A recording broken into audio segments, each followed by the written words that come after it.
사랑하는 국민 여러분, 통합진보당 원내대표 오병윤 의원입니다.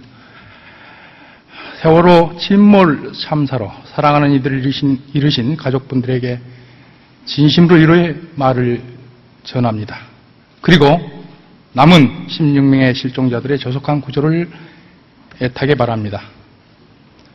세월호 가족대책위원회 분들이 이곳 국회에 머무른 지 사흘째입니다.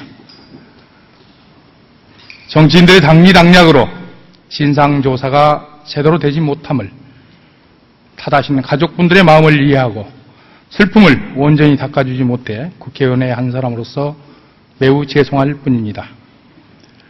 여야 교섭단체 간 합의가 지지부진하며 애탔던 사람들은 가족뿐만이 아니라 온 국민이었습니다. 온 나라가 슬픔에 잠겨 눈시울을 붉히며 지낸 지 한 달 보름여입니다. 가족에 비할 바는 아니지만 온 나라를 슬픔에 빠뜨린 이번 참사는 기필코 성역 없는 진상조사를 통해 모든 사실이 낱낱이 밝혀져야 할 것입니다. 가족들이 국회에 들어온 지 사흘째가 되어서야 국정조사 계획서가 합의되었습니다. 차분하게 교섭단체 간사 간의 설명을 들으시던 가족분들의 마음이 풀리셨는지 모르겠습니다. 이번 합의 과정에 수고해 주신 새누리당, 새정치연합 원내대표단과 특유 양당 간사님께 감사의 말씀을 전합니다. 그럼에도 불구하고 오늘 합의사항의 몇 가지 지점을 문제제기하지 않을 수 없습니다. 잘 아시다시피 가장 쟁점으로 됐던 것은 김기춘 대통령 비서실장의 증인 채택 문제였습니다. 오늘 합의서는 김기춘 비서실장의 직책이나 이름을 따로 명시하지 않는 대신 조사 대상 기관에 대통령 비서실이라고 명시하고 기관의 장이 보고한다는 조건을 적시해 김기춘 비서실장이 특위에 출석하도록 하였습니다. 증인 채택 문제는 주여야 합의로 미뤘습니다. 문제는 국정조사에서 진실을 말할 법적 의무, 거짓말을 하면 처벌받게 되는 형사 책임을 지는 사람은 기관의 장이 아니라 증인이라는 데 있습니다. 국회에서의 증언 감정 등에 관한 법률 14조 위증죄는 기관 보고자가 아니라 증인에게만 적용되는 법률입니다.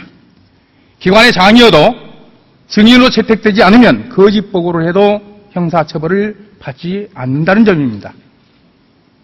따라서 죽으라도 반드시 김기춘 비서실장을 비롯한 책임있는 기관의 장들은 증인으로 채택돼야 한다고 강조드립니다. 두 번째로 보고의 비공개 가능성을 열어두어 가장 중요한 청와대 보고와 외교, 안보, 국가 기밀 사안과 상관없는 국정원 보고는 국민이 직접 볼 수가 없을 수도 있습니다. 모든 의혹이 집중되는 것이 아시다시피 청와대와 국정원입니다. 가족들의 외침에 청와대와 국정원이 낱낱이 입장을 밝혀야 합니다. 또다시 국민들의 눈과 귀를 가리려 하는 것이 아니라 당당하게 모든 것을 밝혀야 합니다. 그래야 대통령께서도 말씀하셨던 진정한 성역 없는 진상조사가 되는 것입니다. 국정원 보고를 비공개로 하는 것은 문제입니다. 국정원이 세월호 선언으로부터 사고를 보고받은 것이 외교 안보 국가기밀 사안이라면 비공개할 수도 있습니다. 그러나 세월호 참사는 외교 안보와 무관한 일임이 명백합니다. 국정원이 보고받았다는 사실은 국가기밀도 아닙니다. 오히려 국정원이 왜 이 보고 사실마저 숨겼는지 국민 앞에 명백하고 투명하게 밝혀져야 할 대상일 뿐입니다.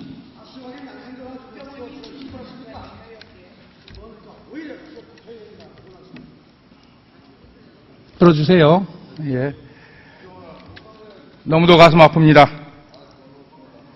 차가운 회의실 바닥에서 새우잠을 자는 가족을 보며 이들이 무슨 잘못이 있는지 국회 본청 계단에서 아이들의 이름을 부르며 눈물을 흘리는 이들이 무슨 잘못이 있는지, 잘못이 있다면 가족들이 아니라 우리들입니다.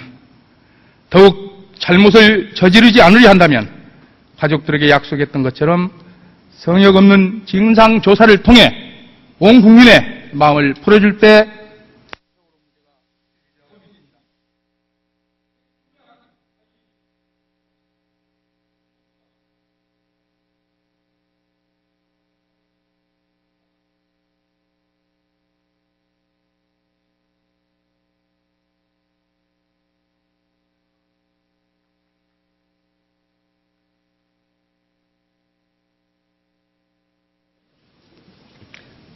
이것으로 토론을 종결할 것을 선포합니다.